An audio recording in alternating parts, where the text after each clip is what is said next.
What is going on, everybody? It's the Franz, and we're here for our Monday Night Raw review for April 29th, 2019. Excuse me there. It was the night that we were going to learn the men's and women's side of Monday Night Raw for Money in the Bank, and we're going to learn them. And for the men, 2 good picks and 2 picks that leave you scratching your head. And then for the women, quite honestly, nothing really good. The women's Money in the Bank ladder match is probably going to be absolutely terrible. Of course, Alexa Bliss was going to announce herself as one of the participants, leaving out the one Ruby Riott. Sasha Banks, of course, was not added, so she's definitely not going to be at Money in the Bank unless they switched her to SmackDown without us knowing, and she's going to be on SmackDown now.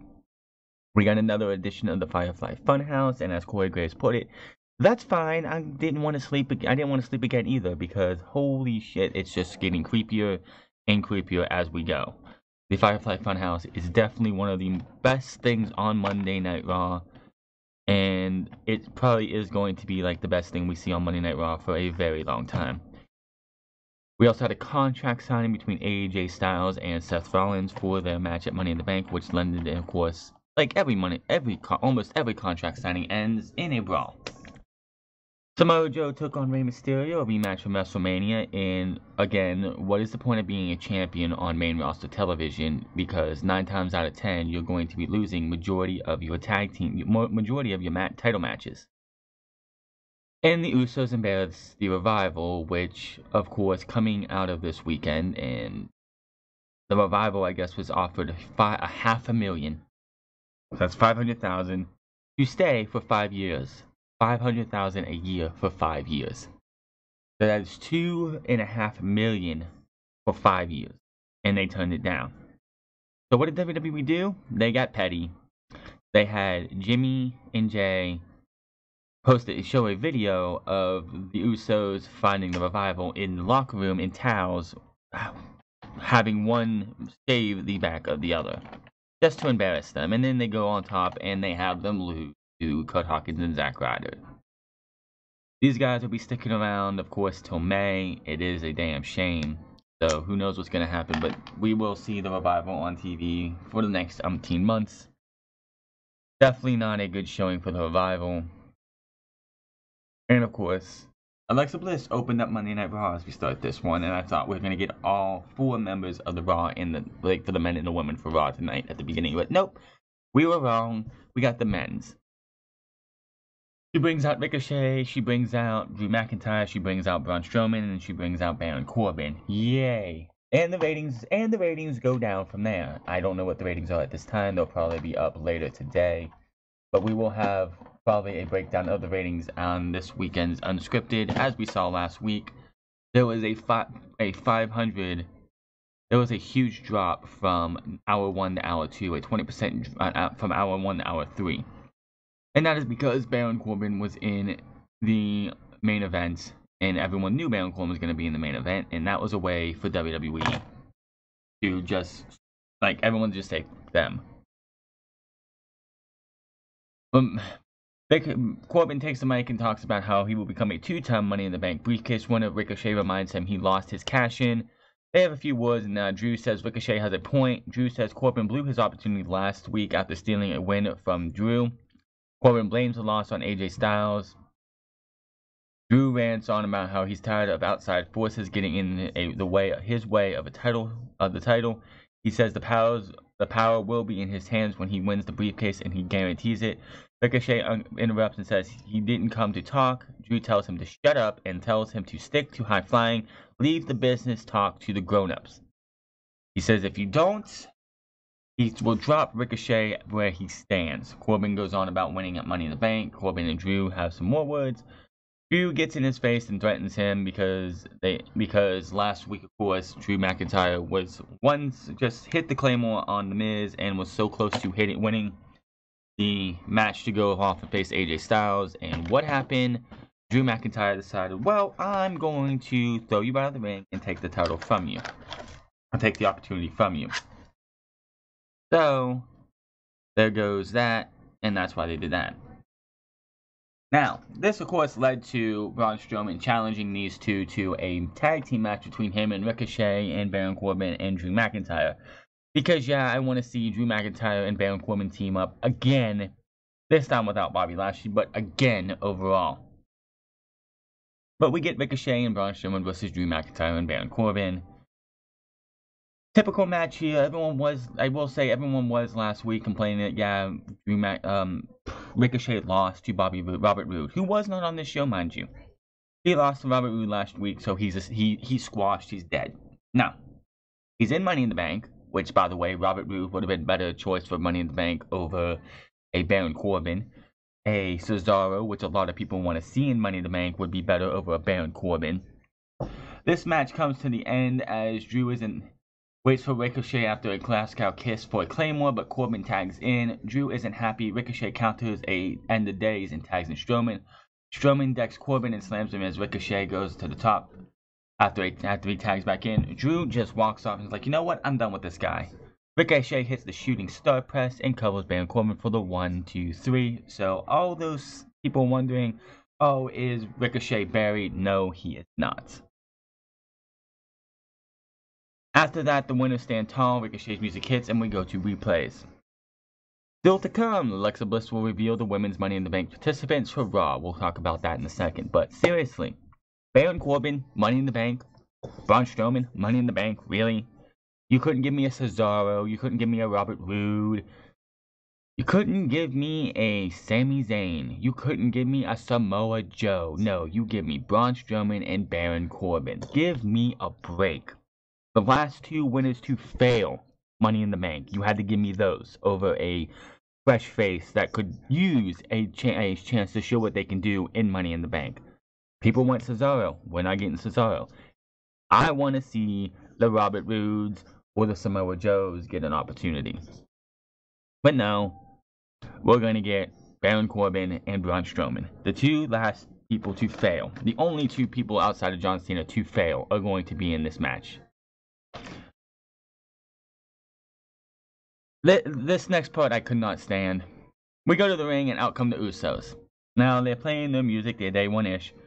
And the Usos are running out to the ring, coming out to the ring with mics, and they're trying to sing their theme music to hype up the crowd. And I'm like, what the hell is this shit? What is this? We don't need this. I don't like this one bit. Why are the Usos coming out making fools of themselves, trying to be like rappers? That's like R-Truth's gimmick. Let R-Truth do that gimmick on SmackDown. He does it perfectly. Leave it at that. There is no reason that the Usos need to come out and do that. They are better than that. And then we find out the Superstar Shakeup is still going on because out comes Luke Gallows and Carl Anderson. You know, Luke Gallows, Carl Anderson, who were on SmackDown the last time we saw them, are now back on Monday Night Raw. Like, what the hell, man? It's like, the Superstar Shakeup last year and the year before that ended after the first week. Even Stephanie came out 2 weeks ago and says, the Superstar Shakeup is live right from this moment on at the beginning of Raw until the end of SmackDown Live the next night. Obviously, that's not the case because the Superstar Shakeup is still going on. The B team are on SmackDown, so we gotta move the Good Brothers to Raw. So yes, the Usos versus Luke Gallows and Carl Anderson. This was actually a very good match. This was the best the Good Brothers have looked in a long while. Since they lost the tag team titles at WrestleMania 34, right? Yeah, 34. Or 33. Yeah, WrestleMania 33 2 years ago. So they did the Good Brothers did have some heel tendencies here. You had Luke Gallows throw one of the Usos neck first into the bottom rope. It just looked like they were going to be heels, and if that's what they're going to do, that's fine. I would like to see these guys be used.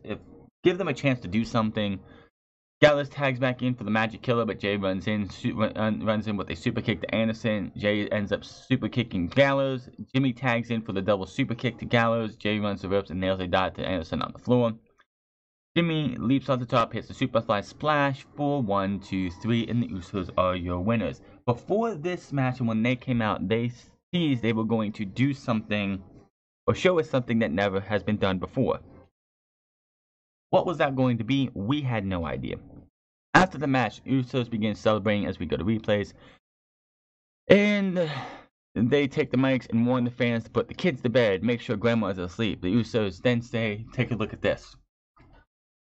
They filmed earlier Scott Dawson and Dash Wilde in the shower wearing towels as Dash is shaving Dawson's back, and they're sitting there laughing like hysterically at the revival for this entire thing. They said something like you missed a spot or something to alert the revival that they were there. And then we get back to the ring, and out come the revival to like bitch at them because of that. And it's like, are you serious? This smells of pettiness by WWE.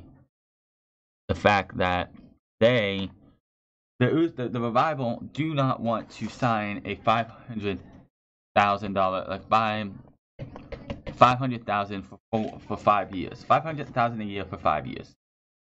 So they decided, well, we're just gonna embarrass you, and this is what they did. This is just Vince McMahon's pettiness to a T.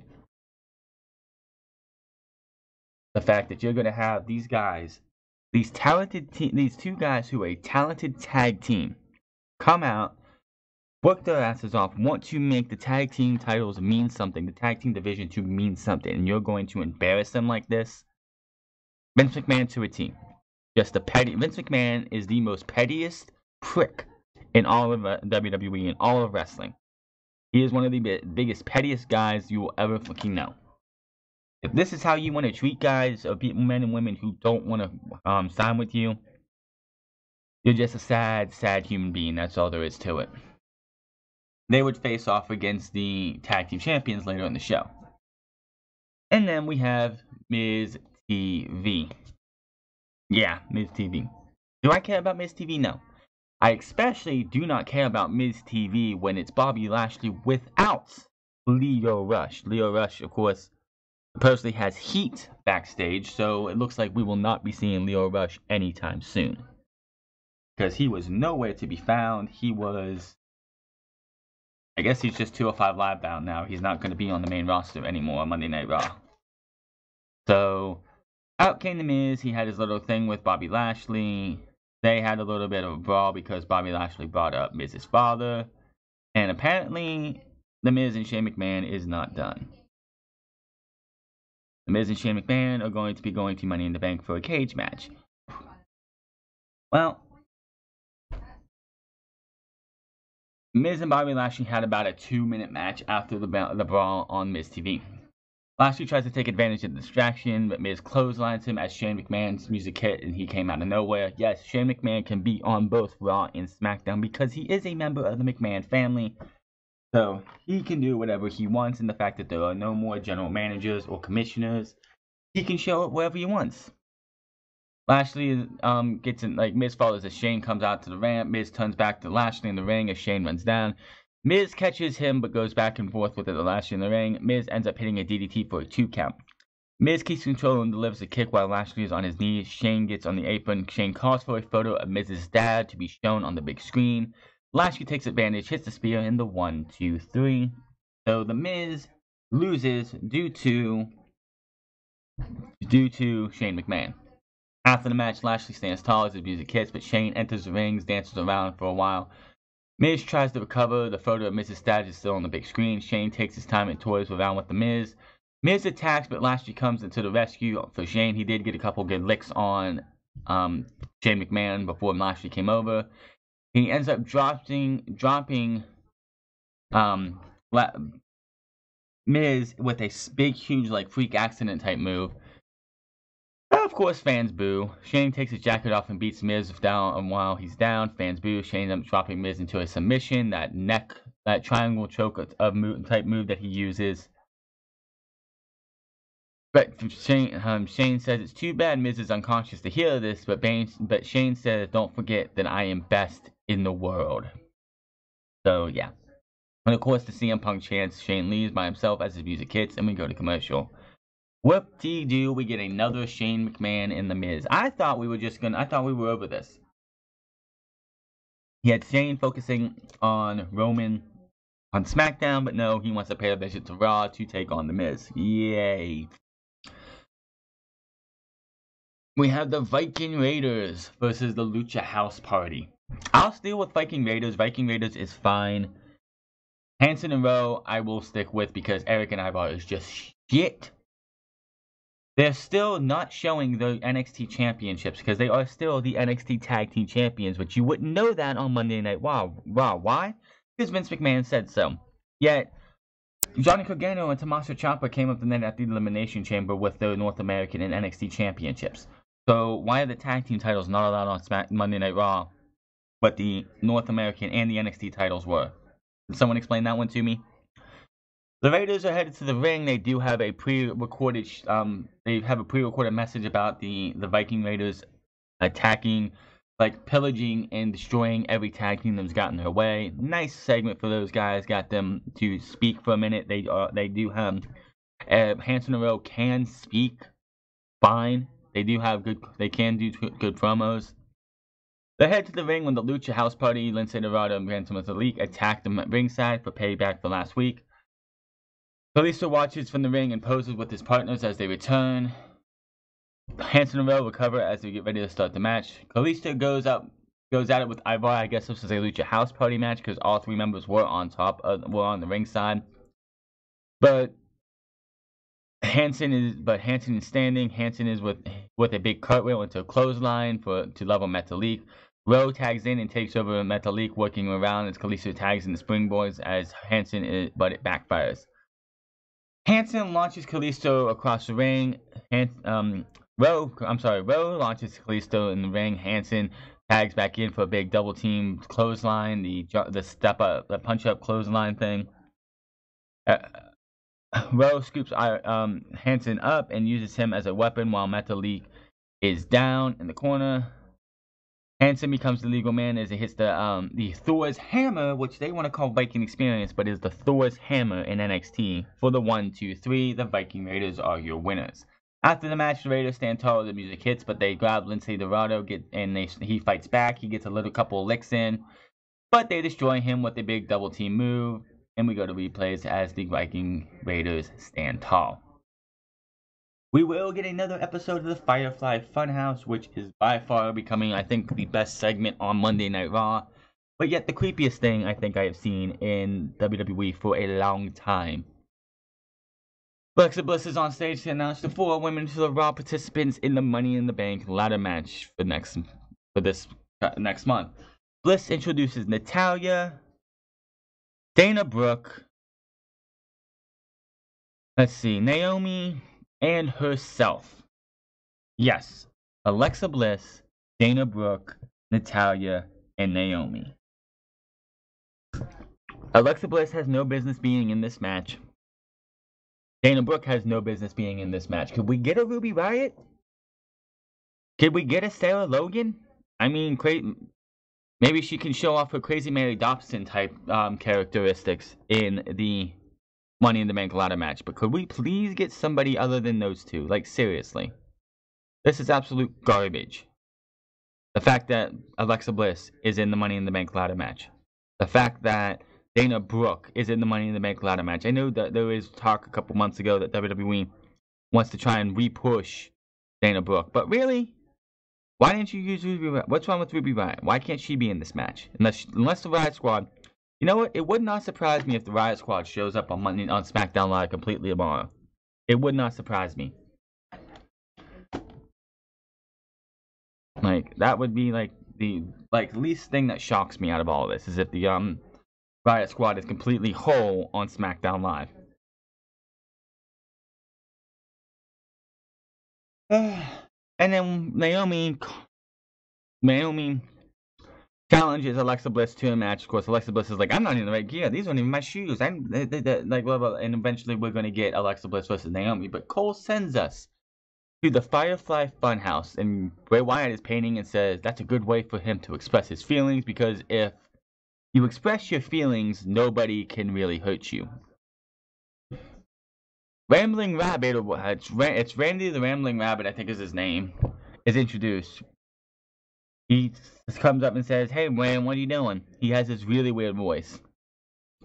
We see Wyatt's painting was a burning house, which looks like if you look actually at the burning house, it looks like in the window is a rabbit. Possibly the Wyatt family house from a few years ago. Abby, her name is Abby the Witch. is awake and she scolds Wyatt for playing in the funhouse. Wyatt apologizes and promises to keep it down while Abby gets her beauty rest. Wyatt walks off and says Abby is a bit of a sociopath. The Rambling Rabbit suggests sociopath be the word of the day. And Wyatt agrees. Wyatt says that all the time we have today, but remember, Fireflies, I'll like the way. All you have to do is let me in. Sociopath. Interesting word for an interesting word for them to go with. Sociopath. Like, that is the weirdest, like, that is just funny. The term is used in various different ways to contemplate usage. Robert Hare stated that the popular science book entitled Snake in Suits that sociopathy and psychopathy are often used interchangeably, but in some cases the term sociopathy is preferred because it is the less likely that a psychopathy to be confused with the psychosis, whereas in the case the two terms may be used in different meanings to reflect the user's view on the origins and determines detriments of the disorder. He describes psychopathy as not having a sense of empathy or morality, but sociopathy is as only differing from the average person in the sense of right and wrong. Quite honestly, if you want to say someone's a sociopath, that would be Vince McMahon. Vince McMahon is a sociopath, for sure. Vince McMahon, it's just so bad. I can't just express like this is going to be interesting though when it comes to Bray Wyatt. The director has come out and said that he is excited for us to see what's next, and I am too. I'm actually excited to see what goes on for the Firefly Funhouse, and I'm glad WWE is sticking to their guns. The fact that they went with sociopath as the word of the day is kind of interesting. And the creepiest part is not the whole thing itself. It's just like you have Bray Wyatt there with that smile on his face when he's waving, see you guys later or something. And it's like, oh, I'm creeped out. Very creeped out. Very, very creeped out. And yes, as Corey Graves put it, that's okay. I didn't need to sleep again as it is anyway. We go to commercial break. Out comes Alexa Bliss. And back from break, Naomi goes for a quick roll-up. Bliss is not dressed to wrestle Naomi with a big kick. This pretty much is the fact that Alexa Bliss didn't have her right shoes on. They couldn't stay tied. Like, in the end, keeps getting distracted by her shoes coming untied. She kicks Naomi out of the ring at one point. More back and forth between the two. Naomi pulls Bliss' shoes off. This leads to Naomi hitting a distracted Bliss with the rear view and then a split-legged moonsault top pin for the win. Can we get rid of the rear view, please? I am so sick of seeing somebody use their ass as a finishing move. That's disgusting. Come on. So, basically, we had to watch a piss-poor Naomi versus Alexa Bliss match, which I'm just going to say right now. Naomi is okay in the ring, but she's not one of the best that they have. I'm just going to say that right now. She's not the best that they have. She's definitely... They could do better. But the fact that you have Alexa Bliss, like, oh, I can't wrestle because I don't have my right shoes, or I'm not dressed to compete. This is the same company that had The Rock come to WrestleMania to face off against Eric Rowan, and he had his wrestling gear underneath of him. You should always come dressed to be ready to wrestle. We have Rey Mysterio vs. Samoa Joe. We see backstage Rey Mysterio with his son Dominic, who is back on TV after being off of WrestleMania, he was supposed to play a part in that match. But that got cut due to Triple H's time, of course. He brings up how Rey is in a challenging period of his career. He talks about how he felt like he let everyone down at WrestleMania. And most importantly, his son. And then, of course, 2 weeks ago, he got manhandled by the freak known as Lars Sullivan. Rey says he has to move on from that, and he will prove he's a better man than Joe tonight. We go to the ring, and out comes Raw and SmackDown Women's Champion Becky Lynch to a pop as Mike Room does the introductions, and we go to commercial break. Give this woman a week off. There is no reason that we need to see Becky Lynch every single week, every single day, since she came back from her suspension. Before WrestleMania, we have seen Becky Lynch on TV, it seems like, every single week. Back from break, and Becky is in the ring with Charlie Caruso about defending her titles. Charlotte Flair and Lacey Evans at Money in the Bank. Becky isn't worried about it. Caruso asks about the odds being against her, and Becky brings up the odds from before she went into WrestleMania 35 and became Becky Two Belts, which I guess belt is off the banned word list from Vince McMahon, because forever belt has been a banned word, but fans chant Becky Two Belts. Becky says her whole career has been a long shot, but nothing she's done has been an accident. Becky goes on and says she didn't make history by dodging anybody. She made it by beating everybody. Becky gives some props to Flair, but says she still has Flair's number. Becky says Lacey has a great right hand, but she's making a mistake by hitting someone that likes it. Becky promises to give Lacey a beating at the pay-per-view. And then we see how Becky was dropped twice last week after she beat Alicia Fox. Becky says, no, that wasn't a preview, it was a reminder. Becky takes the mic from Curly and calls Evans out of the ring for some payback. Becky drops the mic and waits, the music hit, and out comes Lacey Evans to the stage with the mic. Which, Lacey Evans is awful at cutting a promo. She doesn't sound legit. Her voice is fake as fuck. It's just so bad. I can't believe anything she says coming out of her mouth. Evans taunts Becky while slowly moving down the ramp. Evans says she's trying hard not to lose her manners, but she warned Becky last week about her emotions, and she's done talking. Evans rushed the rings, and they start brawling at ringside, so we get the typical pull-apart brawl, which I'm sure we're going to see one tonight as well, from Charlotte Flair and Becky Lynch. Referees and producers run and separate the two as fans pop. Even Evans and Becky break free to continue the outside brawl. And they just continue to brawl until Becky finally stands tall in the ring as her music hits. But by the way, we do have Becky Lynch versus Bayley for their first time ever on the main roster. They did wrestle a couple times in NXT, but this is not NXT, this is WWE. Todd Hawkins and Zack Ryder versus The Revival. Just a typical short match right here. Dawson keeps Ryder grounded. Dash comes back and Dawson uses him on Ryder. Dash with a 2 count. More back and forth between the teams. The finish sees Dawson tag in and drop Hawkins off the rope. Dawson and Ryder collide with Dawson falling on Ryder for a 2 count. Ryder comes back, rolls up Dawson for the 1, 2, 3. Boom. And the Revival buried as ever. This is Vince McMahon, of course, saying, you don't want to sign with me? Well, here, we're going to have you lose. We're going to embarrass you on national TV, and then we're going to have you lose in embarrassing fashion.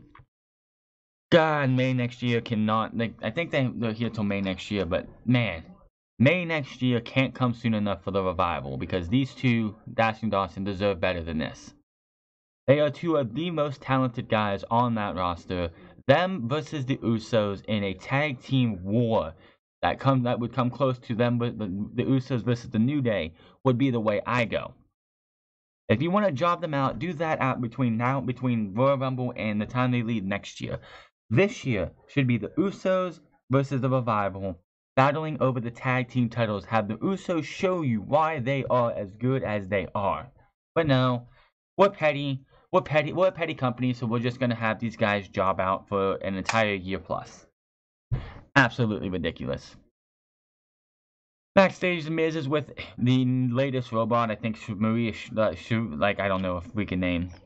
And he is asked about what happened earlier with Shane. Miz says that he thought he was done with this stuff, but Shane has made this personal, and he issues Shane after what they did at WrestleMania. How can they contain this? And he says this is now personal, bringing his dad into it again, and challenges Shane to a steel cage match at Money in the Bank. Shane, of course, will tweet out later that he accepts it, so I am looking forward to a world-class beating at Money in the Bank. I guess Sami Zayn with another request to address the masses. He comes back and he talks about he enjoyed his time away from the toxic environment that is WWE. He has gotten back into psychology, and that's helped him understand his WWE fans. Sami goes on about how the fans have psychological entitlement because for years they have been fed the lie that the customer is always right. That one hit me because I've worked in marketing. I worked in customer services places like a restaurant. I've worked on a gas station. It is so frustrating when you're told this is what you say, and then the customer comes in and they're like, well, the customer's always right. I say this, so blah blah blah, and it's like, shut the hell up. No, this is what my bosses said that is supposed to happen. No. But you think this is what's supposed to happen? No. I'm going with what my bosses say, because if I don't go with what my bosses say, then I'm going to get fired.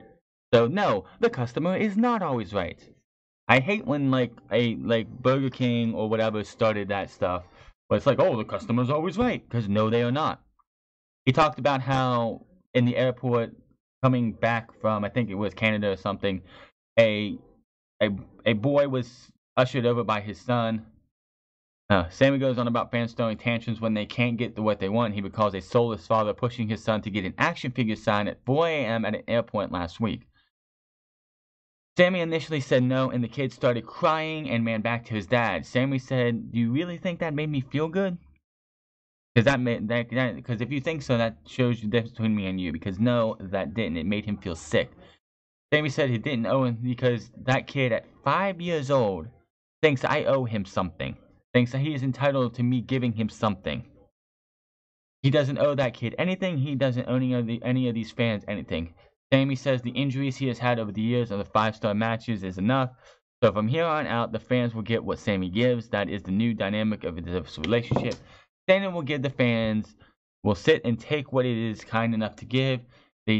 Sammy mocks the fans by telling him, if they, like, you want me to quit WWE? Do you really want me to quit? Fans started chanting yes. Sammy laughs and says, fans want to quit. Says, trust me, believe me, quitting WWE would be amazing.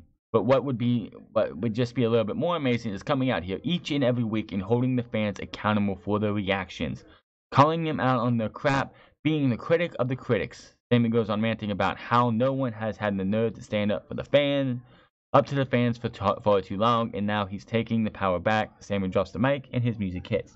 At least he didn't tell us to go to hell again.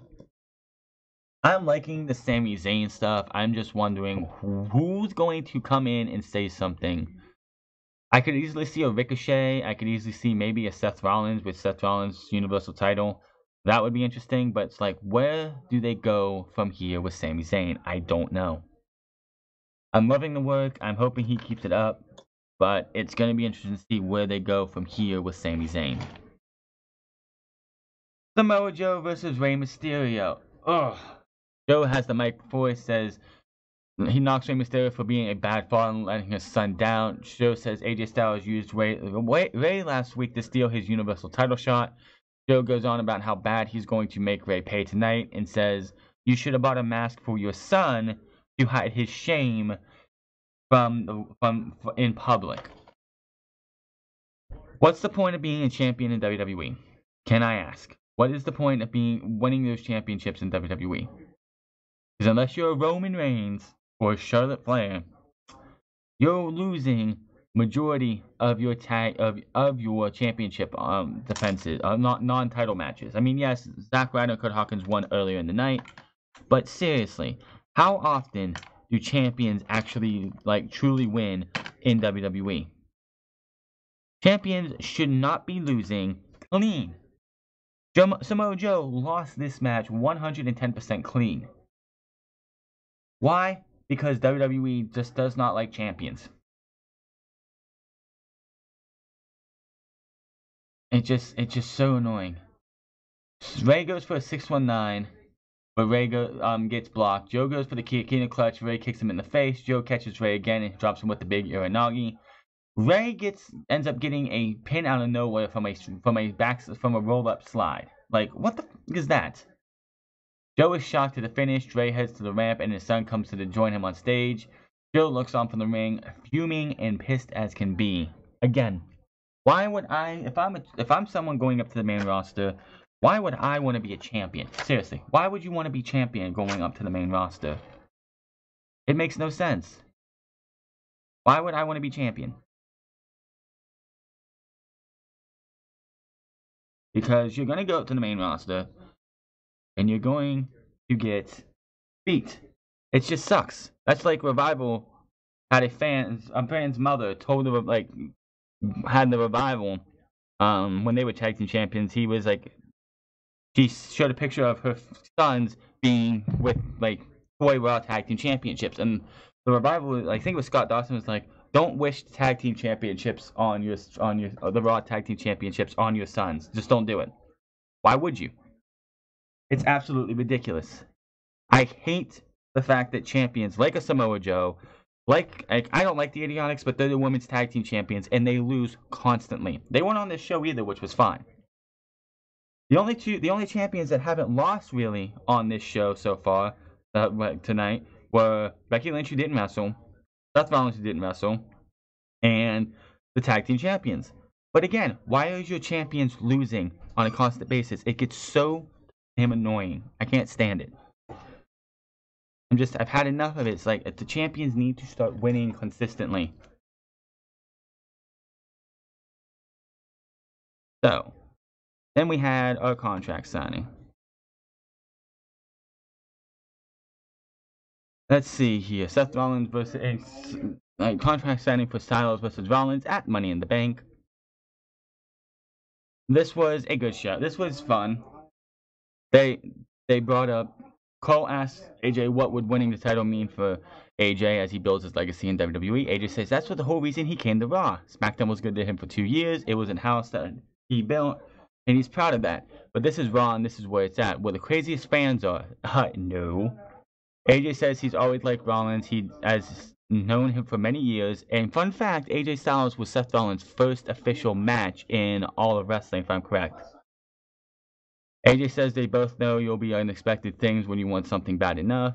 AJ says winnings find a way, and Rollins is a winner. AJ says he knows Rollins for years and wonders how many times it's been said that Rollins will be the new AJ Styles.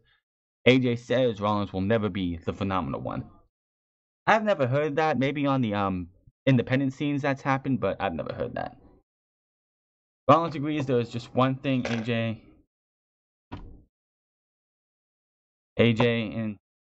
and no disrespect, but never wanted to be the next AJ or anyone else. He's always wanted to be the Seth Rollins, the first Seth Rollins. Rollins tells AJ to look around because things are different here. This is Monday Night Raw. That's not Tom Phillips. The ropes are blue, not blue. And this is Monday Night Raw, of course. If he wants to take the title at Money in the Bank, banning of AJ with a burn it down chant. AJ says no doubt they will be burn it down and he will build it back up. AJ reminds Rollins that the Shield is no longer here to keep him going, to hold him up. AJ asks Rollins, says Rollins went through hell at WrestleMania and he doesn't think Rollins has much left. AJ is ready to go now. AJ goes on and says he's going to sink his teeth into Rollins as he's going to be that pit bull biting at your nipping at your knees, at your heels. And he won't let go until he's standing over Rollins as the new Universal Champion.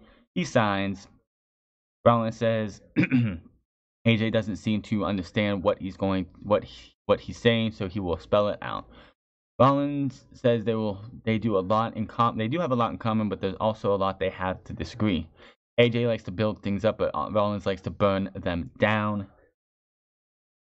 Rollins says there's one thing he's done that AJ didn't. He beat Brock Lesnar. They both stand up after this one because AJ, I think, takes a little offense to this. Rollins raises the title and goes on with his promo. Rollins says he was at his best with the win over Lesnar at WrestleMania, and he will be at his best when he beats AJ at Money in the Bank. Rollins drops the mic and signs the contract. AJ smiles. AJ grabs the title and looks at it. They meet each other at the end of the table. AJ hands the title back to Rollins. They say some stuff off camera that we can't, off mic that we can't hear. Rollins raises the title in AJ's face as fans pop. They have words. AJ turns and rocks Rollins in the face with a big right hand. Bounce on Rollins for a minute and starts beating on him, but Rollins fights back and kicks AJ out of the ring because AJ actually fell backwards into the middle and bottom rope, hanging on barely, but kicks him and gets out. Rollins nails a big suicide dive. Rollins returns to the ring and tells AJ to bring it. AJ eventually does come back in and rocks Rollins from the apron, nails a phenomenal forearm through the table, breaking it. And AJ stands tall over Seth Rollins as his music hits and Raw goes off the air. Monday Night Raw. Not a good show. Definitely not a good show. They could do better. But will WWE ever do better? No. Lazy booking for the men and women's Money in the Bank ladder matches. Why is Braun Strowman in again after what you did last year? Why is Baron Corbin anywhere close to the Money in the Bank ladder match? Absolutely ridiculous. Why would anybody want to see Baron Corbin in the Money in the Bank ladder match? Women's Money in the Bank ladder match. Why is Dana Brooke in there? Where's Ruby Riott? I'm hoping when we get to Money in the Bank, the likes of Sarah Logan and Ruby Riott ambush Dana Brooke, take her out of the match, and then one of those two show up in the Money in the Bank ladder match. It's just so stupid that they want to do this. Absolutely stupid. I want to see great wrestling. I want to see people get a chance. Ruby Riott is one of the best they have on the Monday Night Raw brand. And the fact that she's not even in Money in the Bank, I think, is kind of disrespectful to Ruby Riott herself. Dana Brooke, really? And of course Alexa Bliss did not. Of course she's going to be there. Will she win this year? Probably. It would probably be the first ever women's back-to-back Money in the Bank ladder match winners. Of course, CM Punk did that for the men years ago. But it would not surprise me if they do that. And it would be just absolutely ridiculous. Samoa Joe versus Rey Mysterio looks like that's going to be heading up that again. I guess they're going to try and find a way to probably give Rey Mysterio the championship. I mean, I wouldn't. Rey Mysterio done nothing for a championship. I would keep it on Samoa Joe. But this is WWE for you. I'm hoping that the Money in the Bank ladder match, which there was all talk of the creative backstage, once the Money in the Bank ladder match winner to look out to be a big star. Well, you have potential with Drew McIntyre and Ricochet. I don't know who's going to be on the SmackDown brand. It might be Aleister Black, and Andrade would be great. Right there is 4 guys that they can make big stars out of by winning Money in the Bank. Braun Strowman and Baron Corbin are just there to fill spots. I think it should go to Cesaro and Samoa Joe, but that's just me. That is your Monday Night Raw review for last night's Monday Night Raw, April 29, 2019. I don't know why I want to say February. It just rolls off the tongue for me. Hit that subscribe button, comment down below, like or dislike this video. Follow me on Twitter at The France Club. Follow me on twitch.tv/TheFrance08. And I will see you guys tomorrow for SmackDown Live and who they're going to have go to Money in the Bank. And we'll also see the follow-up of Kevin Owens and Kofi Kingston. And of course, Bayley versus Becky Lynch, which I'm sure Charlotte and her are going to end up brawling later on. We'll have to wait and see. But until then, my name is The France, and I'm getting out of here.